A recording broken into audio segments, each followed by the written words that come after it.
welcome to the round 3 review after the Carlton Football Club lose another match, their third in a row for season 2025, at the hands of the Western Bulldogs.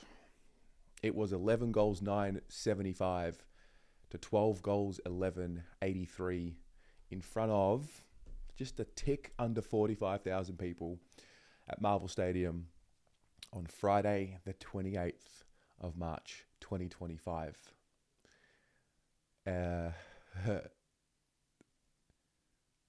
What a week. It was an 8-day break. Lots of time to recover after the second loss. And here we are talking about the third in a row to kickstart the 2025 campaign. And a lot of that game last night was typical. A lot of that game last night was familiar.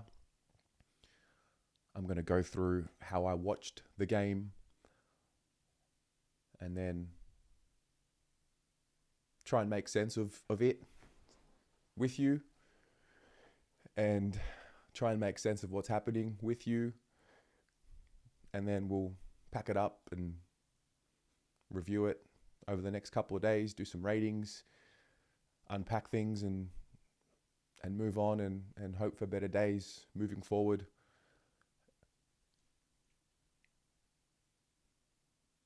I was very confident that there would be a win coming last night. I was talking about, and I think a lot of us were talking about, like, well, we really need a win, hey? Like, we really just need to feel the joy of that win. I think everyone involved, there's a lot of noise, there's a lot of pressure, there's a lot of tension in the air amongst the supporter base, which is where I work within. So I can only imagine that there's tension inside as well. And it's just difficult. It's just so difficult to sift through it and continue to absorb it. But I had a really good feeling about last night prior to it. And the reason was because I have seen intensity throughout all three of the games now. I have seen the application throughout all three games, and the execution is not there for long enough. And these are sentences and hallmarks of what I remember from even 2023, that first half of that year. Effort, application, all of that there. Execution not. So, and there's a story of persistence and resilience, and you keep on keeping on, and then maybe eventually the damn wall breaks. And I thought last night would be a perfect opportunity for that, just to get some reinforcement that what the group are doing is going to work and it's going to be okay. And so I was pretty excited. I'm always excited for the footy. I'm always there. I think we all are. We love it. Get to Marvel. Well, throughout the day, I did a game day live throughout the day and ended up becoming like a fan cam session. And in some ways I regret doing it, and in some ways I don't, because I was super positive and excited. And then throughout the session, I was feeling, 2 hours of people coming on and they weren't feeling that, which is fine. And in the end, it was good for me because it sort of leveled me down and it brought me back down to reality. I was living in fantasy land for a couple of hours and I felt exhausted from like 2:30 p.m. And then, get to Marvel. I had really good seats. I was sitting level 1 on the wing. Nice elevation behind the benches. I was really excited to see it all. I don't usually get to sit behind the bench in that spot. So I was really excited about that. The game played out, as I said at the start of the video, in a really typical way. The classic Carlton that I know. I really needed, and I think we really needed what we saw in the first quarter. I thought the intention and the execution and the togetherness and the brotherhood and all those intangible things, I thought it was all there. And I thought we were rewarded in such a great way for the right stuff in that first quarter. Started so well. Jesse Motlop sets the tone, sticks the tackle, earns the free kick, kicks the goal early in the game. Crowd activated. Cheer squad up and about. Started super well. Kicked the second goal. You see, I mean, every game you pick out things at the start that you think are going to set the tone for the game. And, that notion of you just know what's going to happen. Let me just see the first 5-10 minutes and you just know what kind of Carlton's going to show up. So from that point, I was pretty buoyed from what I saw. Zach Williams, who, playing as a forward, but there was a passage of play, beautiful passage of play where he just streams through the middle of the ground, running bounces like that's the Zach Williams that we brought to the club years ago now. So, and I've seen throughout the competition that run and carry and that bounce and that speed. I'm like, great. Even the lowering of the eyes to Charlie, Charlie gets activated early into the game. I think he needed that as well. Charlie's got that soul about him, that spirit, and you got to try and activate him as early as you can because it filters through the rest. It's infectious, his energy. So from that point of view, it was great. There was, and the weird part was the good stuff in the first quarter was there, and then there was like one moment of in the first quarter. I think McGovern sort of fumbled a mark early in the game, like, oh no, not again. But then there was a lot of good play happening around that. After that, Adam Sard, beautiful kick that set up a chain of events, which resulted in a kick from Cripps to Lewis Young for a Lewis Young goal. So, Lewis Young, a guy who's playing forward, who doesn't traditionally play forward, gets on the scoreboard. So all of a sudden you got Jesse's activated, Charlie's activated, Lewis Young, bit of confidence, activated. Then Charlie kicks his second, takes the mark, about 50 meter arc. He sucks in Liam Jones, who it was actually a really interesting passage of play because Charlie wheeled around and Liam Jones knows exactly how Charlie moves, so he overcommitted and then Charlie, he sort of got around him and kicked a wobbler, and sometimes you need a bit of luck, and he got it, and the ball wobbled through, kicked the goal. Charlie's kicked his second. I took a note here at the end of the first quarter, and I was about to write great quarter, and then I'm like, no, that was just a good quarter. It was a good quarter of football. And then naturally, as a game of football goes, there are going to be adjustments made by good teams and good coaches. And I think Luke Beveridge is exactly one of them, good or great. However, he's a premiership coach, so he's experienced and he makes adjustments. And I was even thinking at the start of that second quarter, I thought, wow, the Dogs, I just don't think they're going to keep up with us. It's just going to be a bit too much. Wiedering had completely blanketed Sam Darcy, who was a big threat going into the game. Aaron Norton didn't really notice him much at all. So positive.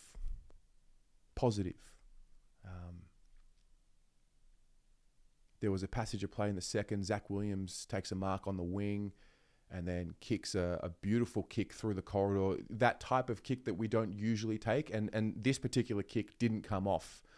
But it was okay because you could see the intention. The forward pressure was good. It was there. At this point in the second quarter, I think we had kicked 4 goals to... I think we were 4 goals 4, but 4 goals 2 were from turnover. So, okay, ticks. Adam Sard's getting the give and go. They're looking to get it in his hands. And then just little bit by little bit, it starts to unravel at times. I mean, the Dogs are going to respond. Kennedy kicks a goal. I think Riley Sanders then kicks one. So a bit of pushback. But then you start seeing the Blues respond. And Tom de Koning had some really good passages there. He's traditionally a guy that can blaze away a bit, but even he was just being a little bit more composed with the ball. He has a burst, lowers his eyes, hits up Kemp. Kemp kicks a goal. Charlie Curnow takes a great contested mark, kicks a goal. We're up 18 at the half. I go outside for some fresh air because it was pretty hot at Marvel last night. The roof's closed, and I was feeling good that we had a good first quarter. We were challenged in the second quarter. We responded. We're up 18. Game's in our control. I thought. Then we get to the third, and then naturally there are things that are in your control and there are things that are out of your control. Sam Darcy gets a fucking charity free kick from the umpires, goes back, kicks the goal. And then I noticed a few things in that moment. Like he goes and gives a little bit to Wiedering, and our boys, they remonstrate, but they didn't really remonstrate. And I started getting frustrated at that. I was like, don't even let Darcy look at Wiedering. Don't be vicious with your defense of Wiedering. Don't even let him look Wiedering after that. But whatever, we respond. Kemp kicks his third. And then again, there's another layer of the story. Wow, Kemp, he's been out of form. He's struggling, low on confidence, but he's kicked 3. So all of a sudden you got Charlie's kicked 3, Lewis Young's kicked a goal. He's in the game. Kemp's kicking goals. Players are playing well. Silvani's doing a great job still. De Koning's dominating. George Hewitt dominating. It's happening. It was a good game of footy. Then we get another thing that's out of our control a bit. The free kick against Blake Acres. Leith Vandermeer goes back, kicks the goal, and then it happened again, another layer. He goes right into Acres. And there wasn't like an initial vicious instinctual response to go and fly the flag a bit. Now, I'm not saying go and fight and give away a free kick, but that response, okay, to Wiedering, they kind of did get back into Darcy. I won't say they didn't, but then to the Acres one, they didn't respond quick enough. It was just a little docile, and that was probably one of the big red flags. That was when I started red alerting in my head, like, fuck, don't know if these boys really love each other. And then at this point, the Dogs kick another one. The game is tied, and they've chipped away at it, the Dogs, to their credit. And I noted that, welcome, the pressure's here. We're about to get to the end of the third, get to the fourth, and then the pressure of the result is coming.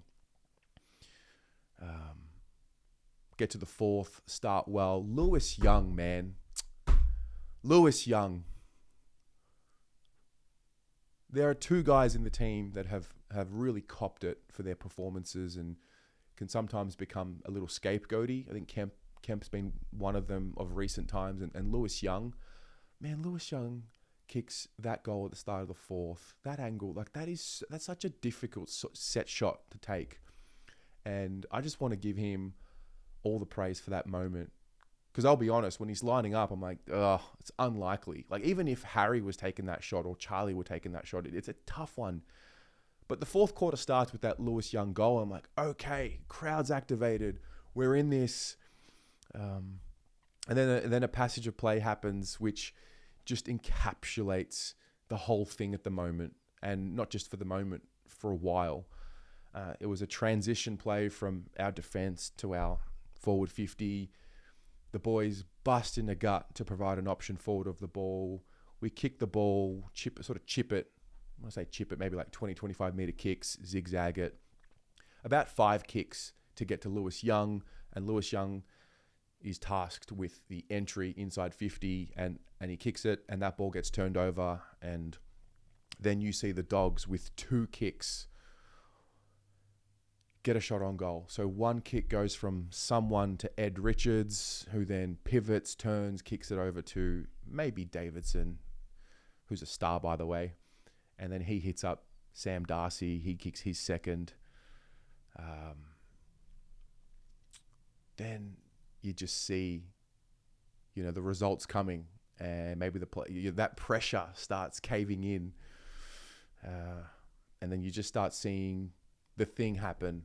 And at this point, I'm sitting in my seat, and the guy, Charlie's on the bench at this point, Sam Walsh is on the bench at this point, and I believe it was Jack Silvani at this point, and they just couldn't get on the ground. And what I was seeing was chaos on the bench. So at this point, Vossi's standing on the bench. He's got assistant coach on his right, sort of talking to him. Nick Newman on his left, trying to have a serious conversation. It just looked chaotic. And of course, it's footy, it's chaotic, it's the battle, it's the competition, it's chaos. But it just looked like the communication was chaotic because it's coming from different angles. He's got the headset on, he's got assistant coach here, he's got Newman here. They're all just buzzing around. Club psychologist sitting there as well, to be a lending ear or just there, I don't know. And then the thing happens again, and the Dogs hit the lead. Carlton led for 110 or 115 minutes of the game, whatever it was, and the Dogs, once they hit the lead, they're up by 1. And then there's the dagger of, I think, James O'Donnell, maybe, number 18, in the goal square. Oh, and it's like, there it is. Game over. And it's just the typical loss.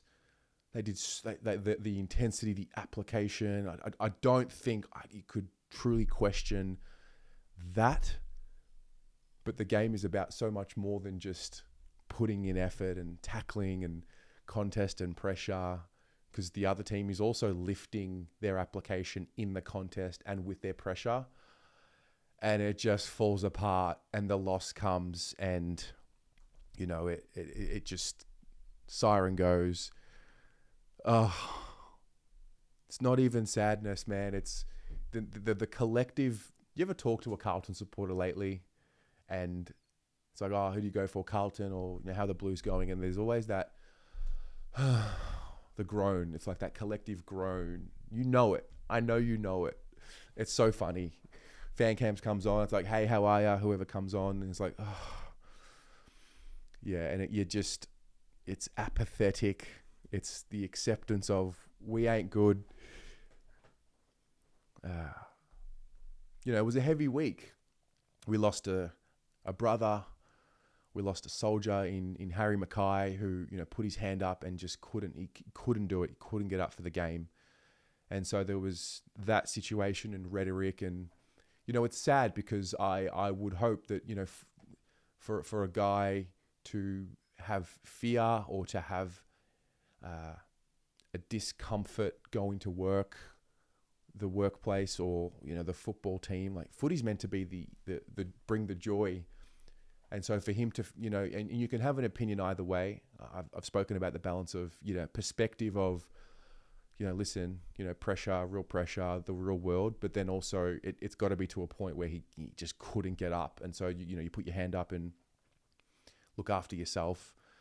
And it's sad that one of the brothers couldn't find solace in being with his brothers to support him. And yeah, I'm questioning, do they really love each other? Like, are they a brotherhood, or are they colleagues? Because there were individual performances last night which I thought were exceptional. The persistence of Jack Silvani and Brodie Kemp in their positions, which has been scrutinised, and Jack has trained in the preseason as a defender, but he goes forward and stays there, and then in this game he's just purely a defender. Brilliant. Jack, Jacob Wiedering's job, Tom de Koning, George Hewitt, mate, that guy is in incredible form. Brodie Kemp, Lewis Young, who I've touched on. There are some really positive individuals who are putting in a shift. And I also want to give a shout out to Adam Chera. I know that doing media after games can be tough, and I've noticed Chera start to really get himself back in front of the camera over the last few weeks. And as someone who sits behind the camera, I know when I know when it's real and I know when it's not. And just listening to him speak, like it's difficult. It's a burden. They're frustrated. Things aren't working, but they've got to persist with it. They've got to stick together.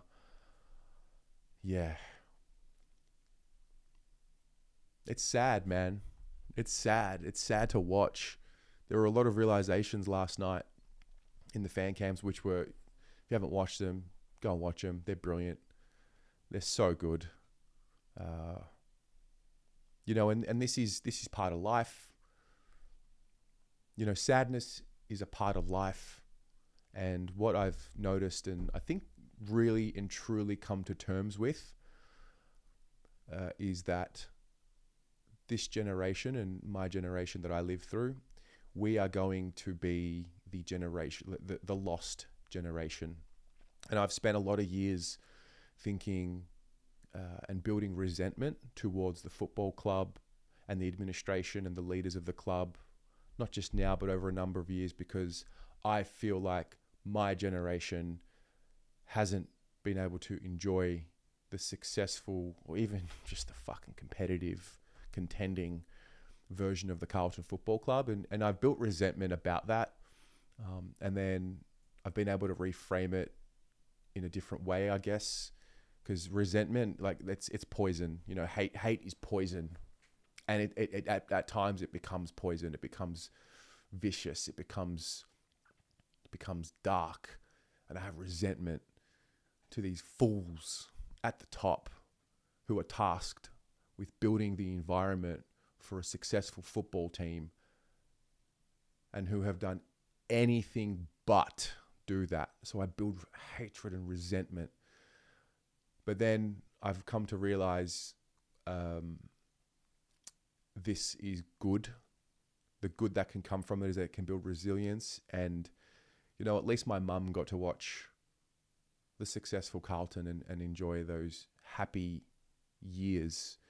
And at least the generation before me got to experience that soul, that spirit of Carlton while they watched their football team and that sense of pride.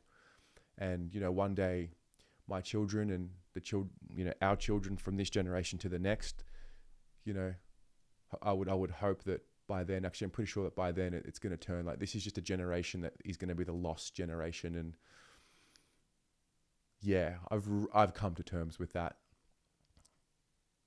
So many years of disappointment. And it came to me when a few people came on the fan cams last night who I haven't seen on the fan cams for years. So one gentleman by the name of Thomas, he came on. I haven't seen him since the last game of 2020. And I was like, fuck, man, like, that's 4 years, 4 seasons plus 3 games. I'm like, wow, we're still talking about the club in the way we were 4 years ago. And this is meant to be, the fruits of the labor of everything they've been doing there on the inside, and like I said, sadness, it really is a part of life. It is, but then it's like, how do you approach that? What do you do about it? How do you admit it and see it for what it is? What are you going to do? You're going to sit around and mope about it and cry about it? Do you go have a drink about it? Do you sleep around about it? This is metaphor for life. Do you get mad, get in fights about it? And I'm old enough now, like, welcome to the real fucking world, mate. It's tough. People can't pay their bills. There are people that are homeless. There are people that are struggling, and they are putting whatever they can into their football club because the fans think that we are a club, that sort of stands for something. And then when you really strip it back and look at it, it's a brand. It's not a club. It's a brand. That's how it is perceived to me right now.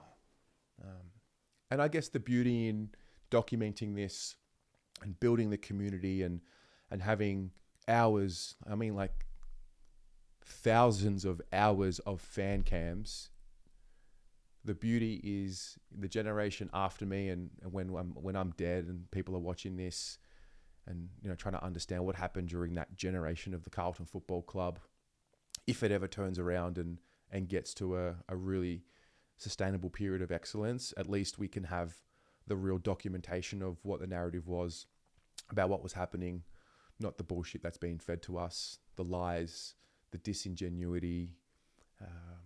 So I am grateful for that.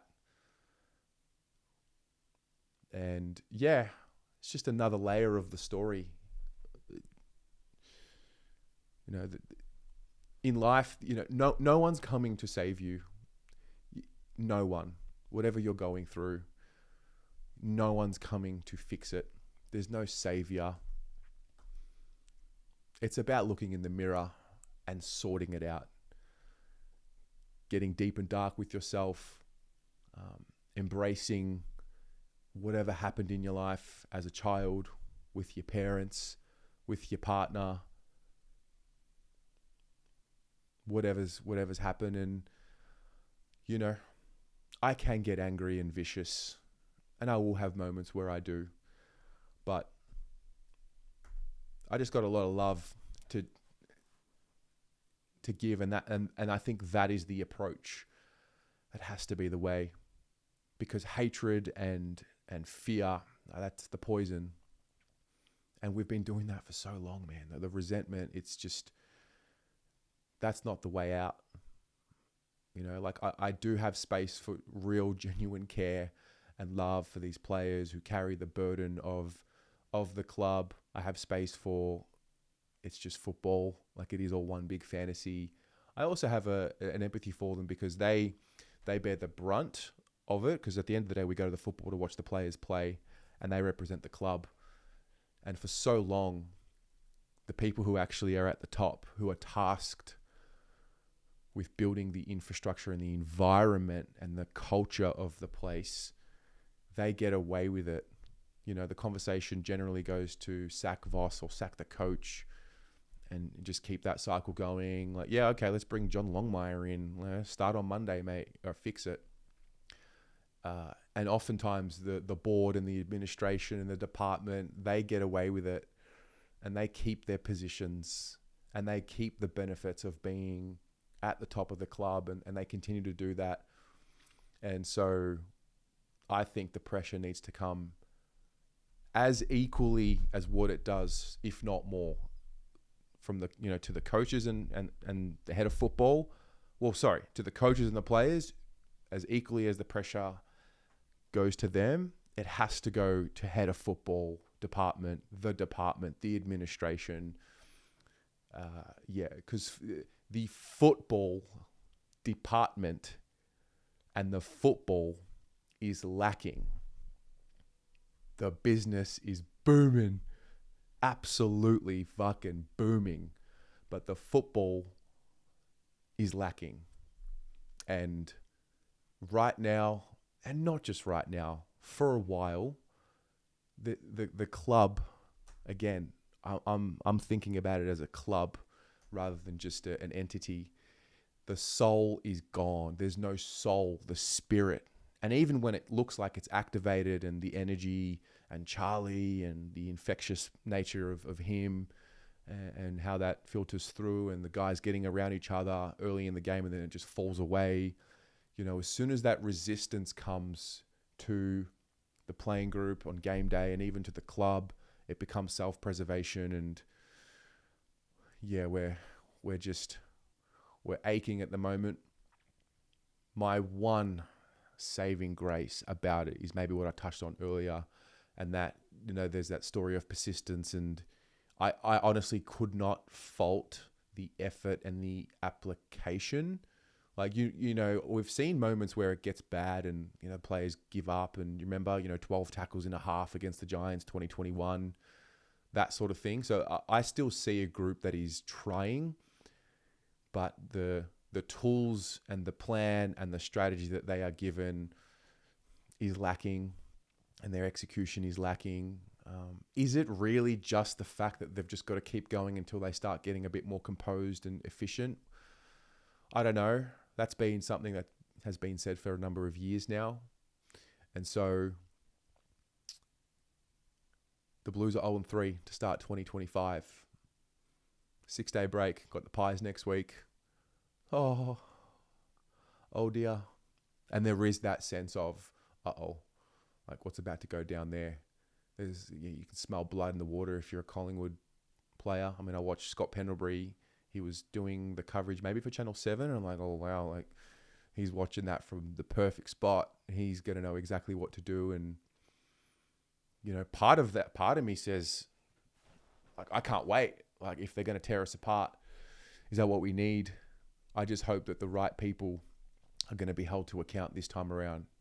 Because right now it's got this feeling of, where's this going? Is it happening again? And that's the truth. So, yeah, that's a long review. 30 minutes. I don't think I'm going to edit anything out of this video. That's just 30 minutes of yap.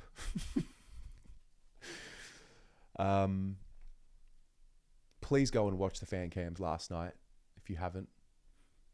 Some of the things that were said last night, just so good. You know, that mechanism and that platform to just be with other people who validate what you're feeling, and we use it now as a tool for sifting through the emotion of the game and helping to, you know, get through to the next week.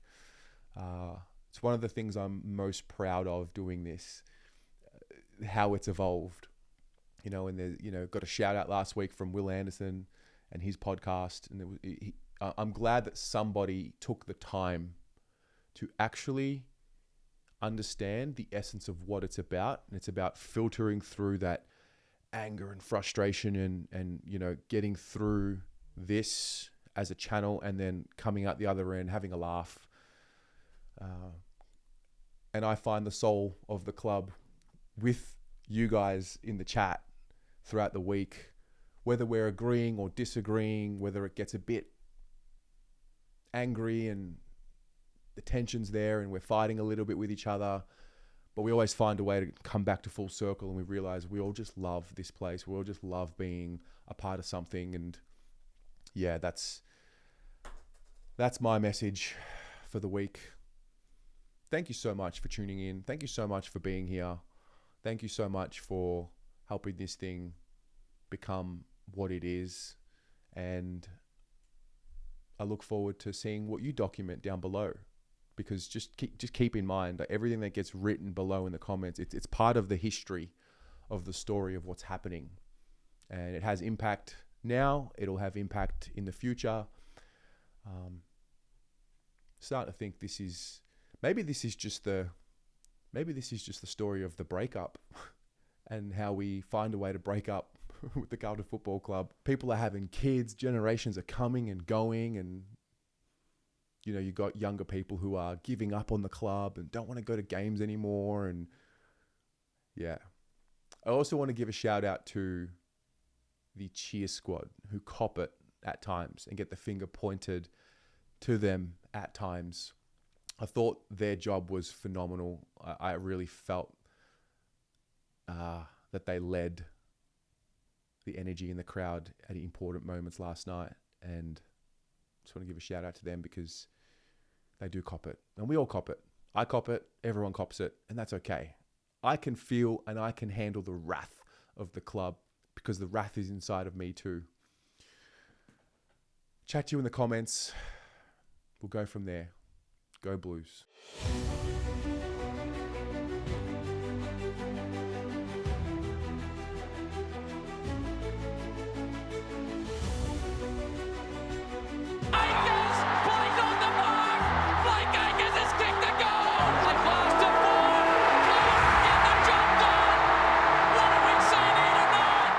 Hi, welcome to a fresh update here on the Blue Abroad YouTube channel.